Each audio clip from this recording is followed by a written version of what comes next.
Pense numa corrida completamente aberta. É assim que tá a melhor direção no Oscar 2025. Afinal de contas, nesse ano não tem Spielberg, não tem Martin Scorsese para liderarem o páreo. Então, nesse vídeo aqui, eu trago as previsões iniciais para a melhor direção no Oscar 2025, para tentar entender quem é que pode levar a categoria.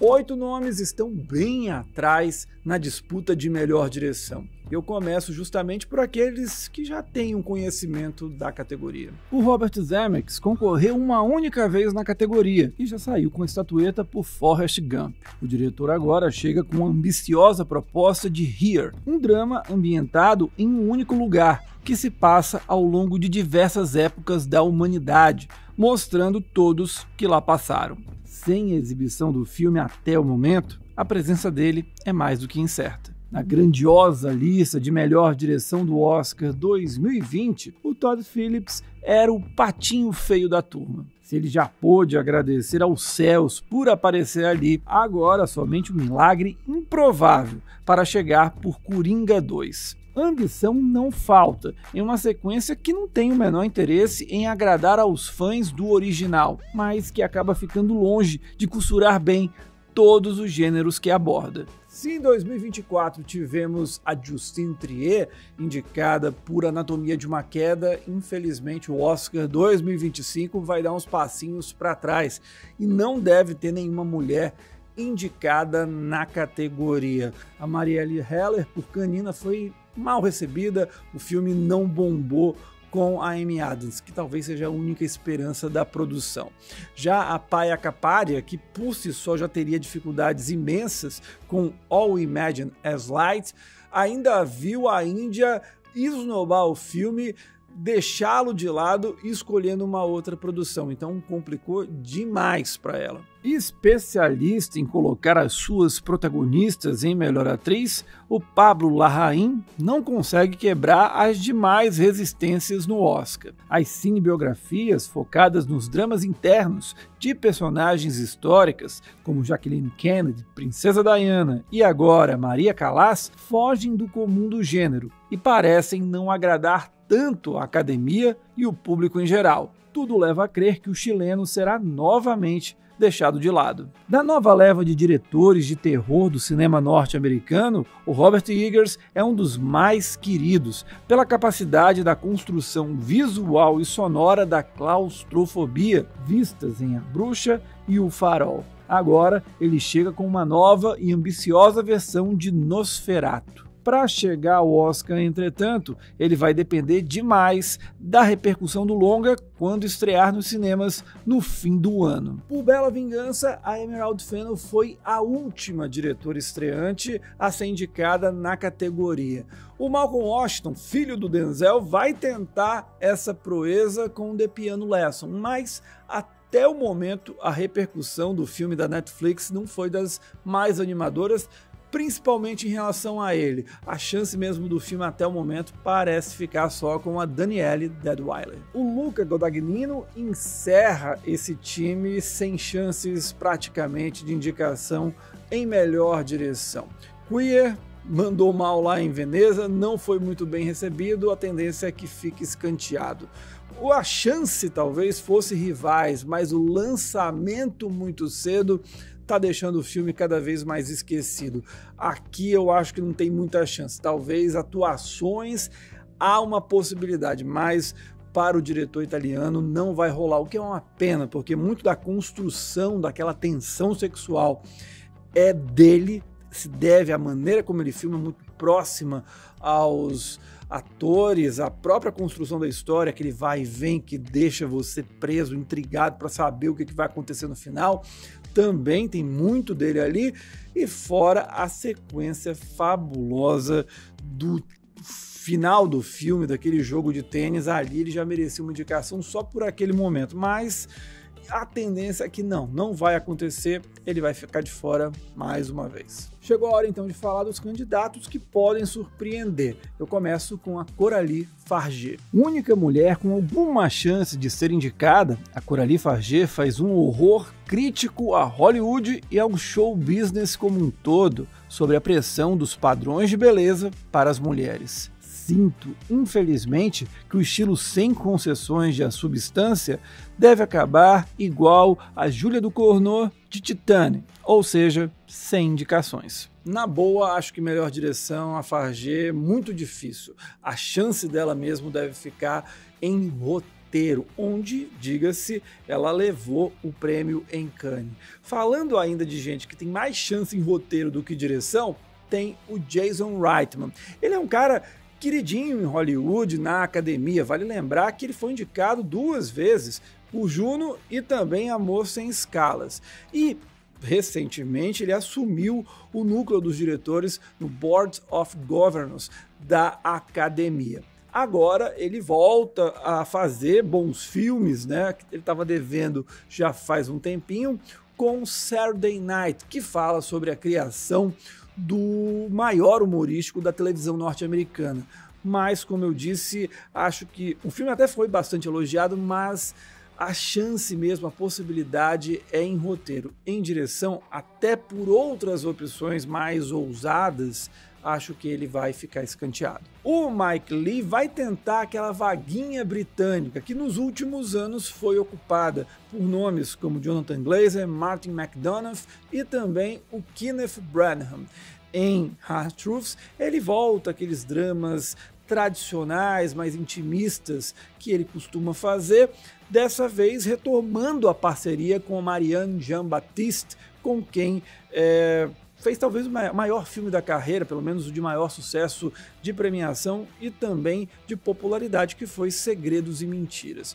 Porém, o Mike Leigh, nas últimas semanas, deu uma queda e vai ter que se recuperar para chegar com chances no Oscar. O Jesse Eisenberg é outro também que está perdendo fôlego, pelo menos em melhor direção. Fora que o diretor de A Verdadeira Dor terá pela frente a concorrência interna na própria Searchlight Pictures, do James Mangold, de A Complete Unknown. O Romeo Ross já foi indicado ao Oscar em documentário por Hail Count This Morning, This Evening. E agora, na estreia dele em direção, ele tá chegando prestigiado com Nickel Boys. A produção foi muito elogiada em Telluride, foi o filme de abertura do Festival de Nova York e, segundo a imprensa norte-americana, há quem compare o estilo dele de direção com apenas do Terrence Malick. Então, é bom ficar de olho. É aquele cara que às vezes vai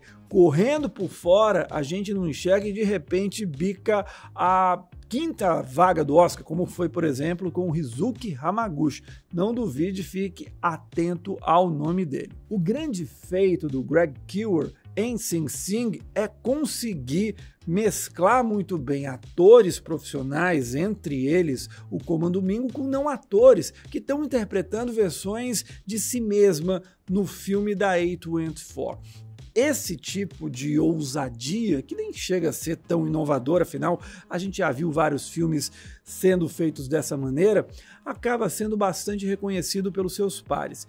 E é com isso que ele vai jogar para tentar chegar ao Oscar de melhor direção. Agora cabe a A24 fazer o filme crescer, ganhar fôlego nessa reta final de temporada. Da turma internacional, temos o Walter Salles e o Mohammad Rasulov. O brasileiro quer repetir o feito dos conterrâneos Hector Babenco e Fernando Meirelles. A repercussão positiva a Ainda Estou Aqui segue crescendo nos Estados Unidos, mas até o momento ele ainda está longe de sonhar com a possibilidade de figurar entre os finalistas. É uma situação bem diferente a do Mohammad Rasulov. Além dos elogios unânimes visto em Cannes a The Seed of the Sacred Fig, há o contexto político. O diretor foi condenado à prisão pelo regime opressor do Irã e acabou fugindo do país. Logo, a indicação do Rasulov, ela traz um componente político, e aí é o grande dilema. Como é que vai estar o conflito no Oriente Médio até a hora das indicações, fora todas as resistências que muitos membros da comunidade internacional têm a Israel, porque ainda que haja um regime autoritário absurdo no Irã, a reação de Israel ali naquela região, ali na guerra, e aí você pega o conflito de Gaza e traz para a história, sempre é delicado. Então, como isso vai se desenvolver, é que a gente vai ter que esperar um pouquinho, tanto a questão política quanto a própria questão da campanha, de como ela vai trabalhar todas essas nuances. E o Ridley Scott agora vai? Já estivemos aqui nessa mesma situação de muita expectativa pelo trabalho do britânico, e o resultado foi um grande e sonoro nada. Pelo lado positivo, a continuação de Gladiador coloca esperança pelo cineasta já ter feito um épico romano com toda a excelência técnica, que levou o Oscar de melhor filme. Por outro lado, o George Miller, por Mad Max, em 2016, foi a última vez em que a categoria prestigiou um candidato vindo de uma sequência. Na boa, a resposta definitiva a gente só vai ter quando Gladiador 2 estrear nos cinemas e a gente saber se vai ser uma bomba, se vai ser um clássico ou se vai ficar no meio do caminho, que tem sido a média do Ridley Scott nos últimos anos. E para fechar a turma dos candidatos que podem surpreender, tem Clint Eastwood, que teoricamente, eu uso sempre, faço maior ênfase nessa palavra, teoricamente está encerrando a carreira dele, está se despedindo dos cinemas com o Jurado número 2. E aí, a questão é, como a academia vai reagir a isso? Vai consagrá-lo novamente pela última vez, o indicando pela quinta vez, ou até mesmo o premiando pela terceira, depois das vitórias de Os Imperdoáveis e Menina de Ouro? Ou vai dizer o seguinte, cara, a gente ama o Clint, ele é fantástico, é maravilhoso, mas 2 estatuetas está de bom tamanho, a gente já o prestigiou demais ao longo do tempo. A gente também só vai saber quando o Jurado número 2 chegar aos cinemas, se ele conseguir se fortalecer perante a crítica, quem sabe o filme começa a ganhar espaço, a Warner começa a investir e bota o Clint Eastwood para jogo. Ou não, o filme vai ficar também no meio do caminho e o Clint encerra a participação dele na história do Oscar. Isso são cenas para os próximos capítulos. Agora é hora da turma que está brigando por 3 vagas em melhor direção, todos com grandes chances. O Edward Berger bateu na trave na categoria com nada de novo no front, mas pode conseguir a sonhada indicação com Conclave. A precisão técnica do alemão voltou a ser elogiada pela imprensa internacional, com a entrega de tensão cada vez mais características dos filmes dele. A precisão técnica do alemão voltou a ser elogiada pela imprensa internacional após a passagem em Telluride. Ele é aquele nome que já está no radar da academia e não deve demorar para ser lembrado pelo Oscar. Figura carimbada no Festival de Cannes, o Jacques Audiard é um caso peculiar. Mesmo com uma palma de ouro com o Dupin, ele ainda não convence totalmente a cinefilia mundial e a própria crítica. A principal reclamação que se faz a ele é que os filmes são muito moldados para os festivais internacionais. Porém, parece que Emília Pérez, que é uma mistura de drama com musical, com suspense, melodrama, enfim, tudo junto e misturado, tá conseguindo quebrar algumas barreiras a favor deles. É de longe o filme, desde O Profeta, mais bem recebido do Audiard. Então, eu acho que dessa vez ele pode sim conseguir a primeira indicação ao Oscar. E ainda falando de diretores que não conseguem convencer tanto a cinefilia e a crítica, tem o James Mangold. Certamente você já viu algum filme dele. John and June, Identidade, Logan, Ford vs Ferrari e por aí vai. Mas em todos eles há uma certa unanimidade nas opiniões de que todas essas produções têm outros elementos que não James Mangold como mais chamativos, mais interessantes. Quase sempre os protagonistas. A Complete Unknown, a cinebiografia do Bob Dylan, tende a repetir essa história mais uma vez. com o destaque sendo principalmente o elenco e ele ficando de fora de melhor direção, até pela linha mais autoral que a categoria tem tido nos últimos anos. Mas é bom lembrar sempre que o tradicionalismo, vez ou outra, ainda circula em melhor direção. Vale lembrar o Kenneth Branagh por Belfast e o Tom McCarthy de Spotlight, ambos indicados à categoria. O Pedro Almodóvar estreando no cinema americano é tentador demais para a academia. A vitória em Veneza contribui bastante para o hype em torno dele, mas como é que vai reagir a ala internacional ao vê-lo precisar ir para os Estados Unidos para ter chance de ganhar em melhor direção? Fora toda a comparação que vai existir de O Quarto ao Lado com a filmografia do espanhol. Acredito que ele tenha chances de indicação e até de vitória, mas tem esses dilemas pela frente. Se em 2017 o Denis Villeneuve foi uma grata surpresa na lista de indicados por A Chegada, a esnobada de Duna, 2 anos atrás, ainda está mal digerida pela Warner. Agora é a chance de redenção para o canadense. Fechando esse pelotão tem o Steve McQueen, ele que está tentando fazer história novamente no Oscar.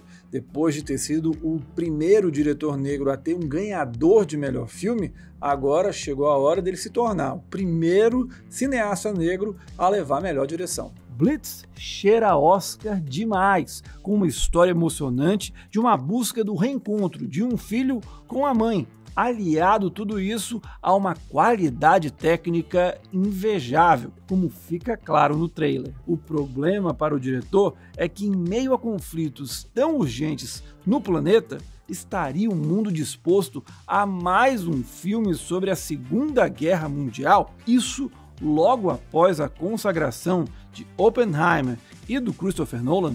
Nessa corrida bem embolada, em que não tem um favorito muito claro, eu acho que apenas 2 nomes dá para cravar que estarão no Oscar. O primeiro deles vem do Festival de Cannes. Afinal de contas, a Palma de Ouro de Anora foi uma notícia muito boa para o cinema americano. Cria da cena independente, o Sean Baker é daqueles nomes que representa um alívio de originalidade para uma indústria cada vez mais dependente de continuações. E justamente esse sentimento a partir de um filme que consegue ser um pouco de tudo, drama, comédia, romance e suspense, é que pode ser capaz de dar o Oscar de melhor direção para ele. Claro que Anora não tem muito o perfil que a academia costuma premiar, especialmente na categoria como a gente viu nos últimos anos. Porém, o vigor, a vitalidade que o Sean Baker oferece para o cinema americano é algo que pode dobrar a academia e fazê-lo superar qualquer adversidade para ficar com a vitória. Nessa mesma linha de dar uma revigorada no cinema americano, tem o Brad Colbert. Com o Brutalista, ele venceu melhor direção lá em Veneza. Só que aqui, diferente do Sean Baker, ele opera em uma outra frequência. É um estilão mais clássico, um drama mais elegante, de 3 horas e meia de duração, com um elenco muito bem conduzido e ainda com uma ousadia técnica. Fazer a produção em 70mm, algo raríssimo na indústria hoje. Ou seja, ele alia o vigor técnico com uma condução muito boa, um casamento que a academia sempre gosta de dar um match. Se as indicações ao Oscar fossem hoje, acho que os 5 finalistas seriam Jacques Audiard, de Emília Pérez, Steve McQueen, de Blitz, o Edward Berger, por Conclave, Sean Baker, por Anora e, até agora, o favorito Brad Colbert, de O Brutalista.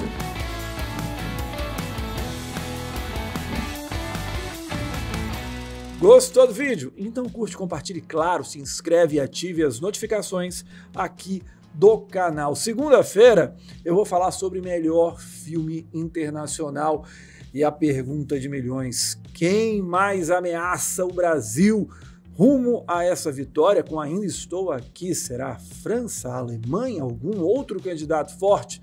Então não perca, a gente se encontra. Até lá, tchau!